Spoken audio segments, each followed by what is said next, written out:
सरकार ने भीड़ तंत्र के डर से आरक्षण का फैसला लिया है। इस फैसले को तुरंत रद्द किया जाना चाहिए, अन्यथा हम सड़कों पर उतरकर विरोध प्रदर्शन करेंगे और कानूनी तरीके से भी लड़ेंगे।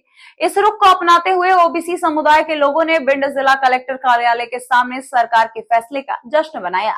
सरकार के विरोध में जोरदार नारे भी लगाए। प्रदर्शनकारियों ने ये भी स्पष्ट कर दिया कि अगली लड़ाई छगन भुजबल के नेतृत्व में लड़ी जाएगी और भिंड जिला प्रशासन को मांगों का एक ज्ञापन सौंपा गया।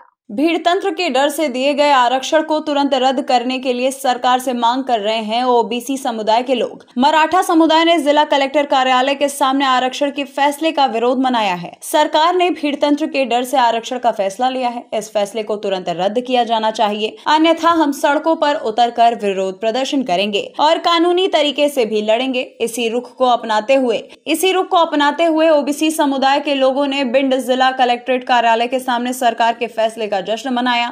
सरकार के विरोध में जोरदार नारे भी लगाए गए। प्रदर्शनकारियों ने यह भी स्पष्ट कर दिया कि अगली लड़ाई छगन भुजबल के नेतृत्व में लड़ी जाएगी और भिंड जिला प्रशासन को मांगों का एक ज्ञापन सौंपा गया। या ठिकाणी होळी करण्यात आलेली आहे। नेमकं काय मागण्या आहेत? ओबीसीच्या माध्यमातून घोषणाबाजी देखील करण्यात आलेली आहे। झुंडशाहीच्या जोरावर आपल्या मनमानीवर सरकारला दबाव आणून चुकीच्या पद्धतीने कालचा जो जीआर काढण्यात आलेला आहे, त्या जीआरची आम्ही या ठिकाणी होळी केलेली आहे। परवाच आदरणीय आमचे नेते भुजबळ साहेब यांनी मीटिंग घेतली, सर्व ओबीसी समाजातील प्रमुख त्या ठिकाणी बोलवले। त्यानंतर आदरणीय मुख्यमंत्री साहेब, दोन्ही उपमुख्यमंत्री साहेब यांची भेट घेतली आणि त्यांना सगळे गॅजेट नेऊन दाखवले की ह्या गॅजेट मध्ये काय काय आणि काय काय नाही। परंतु हे सरकार कुठेतरी झुंडशाहीच्या प्रेशरला बळी पडून कालचा हा जीआर त्यांनी काढलेला आहे। निश्चितच हैदराबाद गॅजेट जे लागू केलेलं आहे काल त्यांची मागणी मूळ होती सरसकट ओबीसी मधून आम्हाला आरक्षण मिळालं पाहिजे।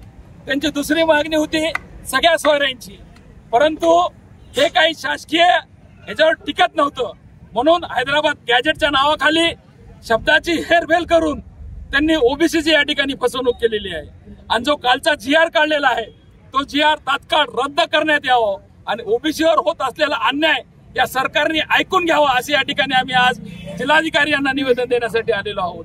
जो हैदराबाद गॅजेट त्यांच्या खालच्या 4 ओळी आपण वाचा, तो मसुदा पूर्ण गोल गोल गोल गोल बनवलेला आहे, परंतु एखाद्या गावात जर एक नोंद सापडली आणि त्या नोंदीच्या आधारे जर त्यांनी सांगितलं की आम्ही हे याला ओळखतो, या नातेवाईक आहे, तर संपूर्ण याला ते दिल्या जाणार आहे।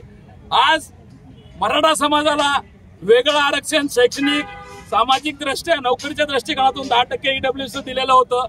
मराठा समाजाला आर्थिक विकास महामंडळाच्या माध्यमातून फंड दिले जात होते, परंतु जी मीडिया टुडे के लिए महाराष्ट्र से अरुण गीते, संवाददाता की रिपोर्ट। फिलहाल इस खबर में इतना ही। बने रहिए हमारे साथ, देखते रहिए जी मीडिया टुडे। नमस्कार।